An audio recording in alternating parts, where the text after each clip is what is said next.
नमस्कार विद्यार्थी मित्रों, बीए सेमेस्टर 3 प्रथम गौण हिंदी पेपर 3 मध्यकालीन हिंदी काव्य। इसमें पहले के वीडियो में जो आपके पहले संत कवि है कबीरदास, उनका परिचय हमने प्राप्त किया। अब कबीरदास के आपके अभ्यासक्रम में 40 जितने दोहे हैं, उसमें से प्रारंभ के 5 दोहे यानी जिसे साखी भी कहा जाता है, उसका परिचय प्राप्त करेंगे। जैसे कहा जाता है कि निर्गुण भक्ति में संत का यानी कि गुरु का अत्यंत महत्व होता है। तो गुरु के महत्व के जरिए ही शिष्य परमात्मा की प्राप्ति की ओर अपना मार्ग अग्रसर करता है। तो कबीरदास के प्रचलित दोहे से आप सभी से जानकारी होगी ही कि गुरु गोविंद दोऊ खड़े काके लागू पाए, वाह बलिहारी गुरु आपकी गोविंद दियो बताए। इसी भांति उन्होंने अपने पहले दोहे में भी गुरु के महत्व को सिद्ध किया है कि सदगुरु की महिमा अनंत, अनंत किया उपकार, लोचन अनंत उधारिया, अनंत दिखावन हार। यानी कि कहते हैं कि हमारे जीवन में सदगुरु होता है, सच्चा गुरु होता है, उसका महत्व अनंत होता है। अनंत यानी कि जिसकी कोई सीमा नहीं है, जिसका कोई अंत नहीं है। ऐसा अनंत महात्म्य वाले गुरुदेव जो हमें मिल जाए, और ऐसे गुरुदेव हमारे पर अनंत उपकार करते हैं कि जिसकी कोई सीमा नहीं होती है, ऐसे उपकार करते हैं। यहाँ पर गुरुदेव शिष्य को कुछ देते नहीं है, बल्कि शिष्य के जीवन का उद्धार करते हैं।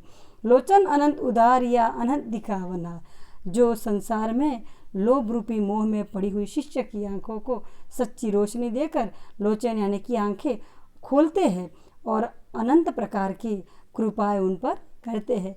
यानी कि इस दोहे में कबीरदास बताते हैं कि गुरु का महत्व, गुरु किस प्रकार से शिष्य के जीवन में अपनी अनंत महिमा से अनंत उस पर उपकार करता है, उसको सही रास्ता दिखाता है और उसके जीवन को सफल बनाता है। जो आपसी वैरभाव, आपसी स्वार्थ से दूर कर उसके जीवन को सफलता के मार्ग पर सिद्ध करता है। और दूसरे नंबर का जो दोहा है, इससे हम देखेंगे कि सदगुरु साचा सूरी व्या सबद जुबाहया एक, लागत ही में मिली गया पड़ा कलेजे छेक। तो उसमें कबीरदास ने गुरु के लिए भी कहा है कि गुरु भी कैसा होना चाहिए, सदगुरु भी सच्चा सुरवीर होना चाहिए। ऐसा सुरवीर यानी कि लड़ाई में जाने वाला नहीं, बल्कि इसी प्रकार की समाज की बुराइयों का, समाज के जो इस प्रकार से हथकंडे होते हैं, उसको सरलता से डर कर दूर होने वाला नहीं, पर उसी में डट कर रहकर अपने शिष्य की भलाई करके उसको निश्चित लक्ष्य की ओर, प्राप्ति की ओर ले जाने वाला होना चाहिए। और सदगुरु के शब्द रूपी बाण भी ऐसे होने चाहिए कि जो शिष्य को मिल जाए ताकि उसके कलेजे में यानी कि उनके हृदय में सीधे उतर जाए और शिष्य को अपने मंजिल की ओर जाने के लिए अग्रसर कर दे। यानी कि सदगुरु यहाँ पर श्रेष्ठ सुरवीर और हमें सम्मानीय देने वाला, खुद भी सम्मानीय और श्रेष्ठ मार्ग दिखाने वाला श्रेष्ठ व्यक्ति हो, ऐसा कबीरदास कहते हैं। और ऐसा गुरु ही श्रेष्ठ हो सकता है। ये दूसरे नंबर के पद का भावार्थ है।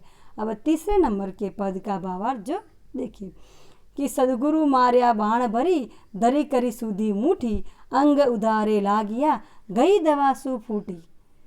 कबीरदास इस दोहे में कहते हैं कि जिस प्रकार सच्चे सुरवीर सदगुरु अपने शिष्य पर जो बाण लगाते हैं तो उसके हृदय में इस प्रकार से लग जाता है कि थोड़ी देर के लिए तो जैसे अपनी सुध बुध ही भूल जाता है। जिस प्रकार से आपके उधरे हुए शरीर पर, खुले बदन पर जैसे कोई खरोंच आ जाए तो आपको वेदना होती है, अपने सारे अस्तित्व को भूलकर आप उसी वेदना में मग्न हो जाते हैं और यही सोचते हैं उस पर कौन सी दवा लगाऊं ताकि मुझे दर्द में राहत हो।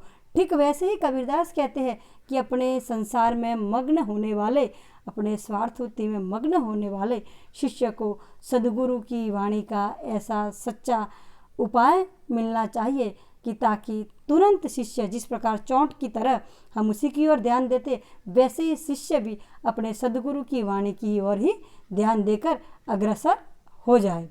इसे तीसरे नंबर का भावार्थ यहाँ पर पूर्ण होता है। अब चौथे नंबर का पद है, उसमें भी उन्होंने बताया है, पीछे लागा जाई था लोक वेद के साथी, आगे थे सदगुरु मिलिया दीपक दिया हाथी। कबीरदास कहते हैं कि मनुष्य संसार में पढ़कर इस प्रकार से भूल मिल जाता है कि भक्ति करना, अच्छे कर्मों को करना जैसे भूल ही जाता है। उसके पीछे सारी समस्याएं लगी रहती है, लोग की बातों की, उसी में मग्न हो जाता है। पर अचानक से उसे अच्छे सद्गुरु मिल जाते हैं। तो इसी प्रकार जैसे घोरतम अंधकार में अचानक दिया मिल जाए तो कितनी रोशनी, कितना प्रकाश हो जाता है। ठीक वैसे ही मनुष्य के जीवन में सद्गुरु की प्राप्ति से ऐसी ही रोशनी, ऐसा ही प्रकाश होता है। इसका जो उदाहरण आप सब जानते हैं कि जो गोरखनाथ और मत्स्येंद्रनाथ दोनों गुरु शिष्य थे, तो इसी प्रकार गोरखनाथ जो शिष्य थे अपने गुरु मत्स्येंद्रनाथ दोनों जा रहे थे, तब रास्ते में उनको कहीं से किसी भी अपने भक्त ने जो सोने की ईंट दी। तो रास्ता जो चलते थे वो जंगल का बिहार रास्ता था। उस रास्ते में जाने के वक्त मत्स्येंद्रनाथ बड़े गुरु थे, पर उनके मन में उस ईंट को संभालने की गेलचा थी। थोड़ा चलते बार बार पूछते गोरखनाथ को, गोरख ठीक है ना? बार बार यह उत्तर देता, हाँ गुरुजी ठीक है ठीक है। ऐसा करते करते करते जंगल पार हो गया। गुरुजी ने चिंता मुक्त की, हंस अब हमारा चिंता दूर चली गई। तब कहते हैं कि क्यों गुरुजी, किस बात की चिंता? हमें तो किसी बात की चिंता नहीं थी। तो कहते हैं कि वो ईंट सलामत नहीं, कि वो तो कहता है जो गोरखनाथ, वो तो कब की मैंने वो पीछे एक कुएं में डाल दी। हम इस प्रकार से जो सांसारिक मनुष्य नहीं, तैसे लोभ मोह में पड़कर चलते रहे। यानी कि इसी प्रकार ऐसा ही जो शिष्य भी गुरु को मिलना चाहिए। कबीरदास ने इस दोहे के माध्यम से गुरु के महत्व को साथ साथ शिष्य के महत्व को भी इसी प्रकार बताया कि शिष्य अपने गुरु को ये इसी प्रकार कोई लोभ में चाहे गलती से भी फंस जाए, सच्चे मार्ग पर लाए। पर कबीरदास अपने गुरु रामानंद के लिए भी यही मानते थे। तो 5वें नंबर के पद में देखे, कबीर गुरु गरवा मिलिया, रली गया हटे लौन, जाति पाति कुल सब मिटे, नाव धरोगे कौन। कबीरदास इसी प्रकार मानते कि जैसे आगे गोरखनाथ और मत्स्येंद्रनाथ में जो शिष्य श्रेष्ठ मिला, ठीक वैसे ही अगर मनुष्य को अपना गुरु श्रेष्ठ मिल जाए, और दोनों कैसे होने चाहिए, एक दूसरे में पूर्ण तरह मिल जाए।